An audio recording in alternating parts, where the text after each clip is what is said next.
ازيكم عاملين ايه؟ وحشتوني خالص خالص خالص. انا عارفة طولت ما نزلتش فيديو، كسل وبرد ومليون حاجة ومدارس، العيال عنده عيال في المدرسة وجبات. فالمهم عملت لكم النهاردة حاجة حلوة كده، اتمنى ان هي تكون فيديو خفيف على قلبكم. يلا عملت كيكة حلوة كده، هشة وبطريقة سهلة وحلوة وببيضتين بس. ويلا نبدأ الفيديو وندخل في المكونات على طول. والمكونات كلها عندنا في البيت، ما بتاخدش مكونات كتير. اجيب لكم المتابعني في اليوتيوب هكتبها في صندوق الوصف. عايزين نص كوبايه لبن، عايزين كوب الا ربع من السكر العادي بتاعنا، وعايزين نص كوبايه زيت، وعايزين ملعقتين من الكاكاو الخام كبيره، وملعقه صغيره فانيليا سايله او بودره المتاح، والنسكافيه اللي هو سريع الذوبان ملعقه صغيره بتدي طعم. دي كده المكونات اللي عايزينها هنحطها. ممكن تضربي في المضرب بالمضرب العادي لو عندك، او لو عندك خلاط ممكن نضربها في الخلاط لمدة 5 دقايق. فانا هستعمل الخلاط بس انتي براحتك يعني استعمل. اوريكم المكونات الجافة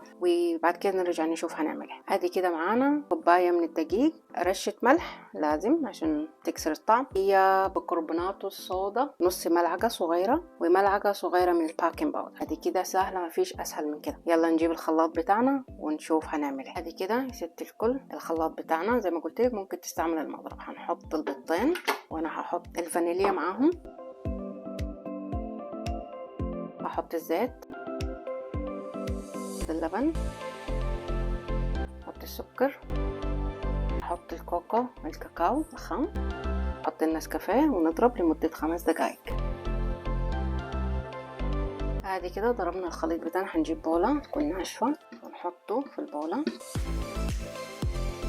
هنجيب الدقيق ونحطه عشان ندخله، نحط معاه البيكربونات الصودا والباكنج باودر، ونحط رشة الملح ما ننساهاش، ونجيب المضرب اليدوي بتاعنا وبس. نحن مش عايزين نضرب كتير، نخلط الخليط السائل مع الحاجات المجففة بتاعتنا الجافة. وانا جبت الصينية مقاس 24 في 30 بايركس هي، ودهنتها زيت، بديت ارشة بتاعت زيت. هنحط الخليط بتاعنا ده على درجة حرارة 180 في الدرج اللي في النص لمدة 35 دقيقة، بس على حسب الفرن. يعني ممكن بعد 35 دقيقة او نص ساعة، خليها نص ساعة كده وافتحي الفرن وشوفيها بالخلة. ادي كده الخليط بتاعنا، شايفين ده اللي عايزينه. نجيب الصينية بتاعتنا، نحط الخليط هنا. هجيب فوطة او بشكير وهضرب الصينية بتاعتي عشان اطلع كل الفوق. شوفيها بعد نص ساعة، فبس على حسب الفرن بتاعتكم. وادي كده يا ست الكل بعد 30 دقيقة، شايفين الكيك ناشفة الخلة بتاعتنا. وعايزين لو عايزين مور طراوة اكتر، هنعمل خليط كده بنحطه على جنب كده ونعمل الخليط بتاعنا. عايزين كوباية ونص من اللبن، ونسكافيه ملعقة صغيرة، وندوبها كويس. وهاخد نص كوباية من الخليط ده عشان نسقي بالكيك. ادي كده هنسقي الكيك بتاعنا، نركن الكيك بتاعنا على جنب، ونجيب ده ونجيب الكريمة. هنحط كريمة بس قبل الكريمة هنحط ملعقة كاكاو خام، وهنحط الكريمة بتاعتنا. انا هستعمل كيس واحد من الكريمة شانتيه اللي هو دي 56 جرام 56 جرام. هنجيب كده بس نخلط كده، بس هنجيب المضرب الكهرباء ونضرب لغاية لما تبقى معانا كريمة. كلنا بنعرف نعمل كريمة.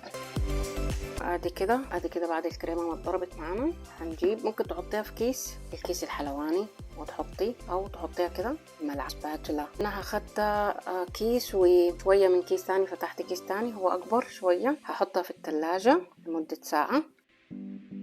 وادي كده بعد مرور الساعه هجيب نوتيلا سيحتها في الميكروويف. دي اختياريه، هقعد امشي. انا همشي بالملعقه، ممكن تحطيها في كيس.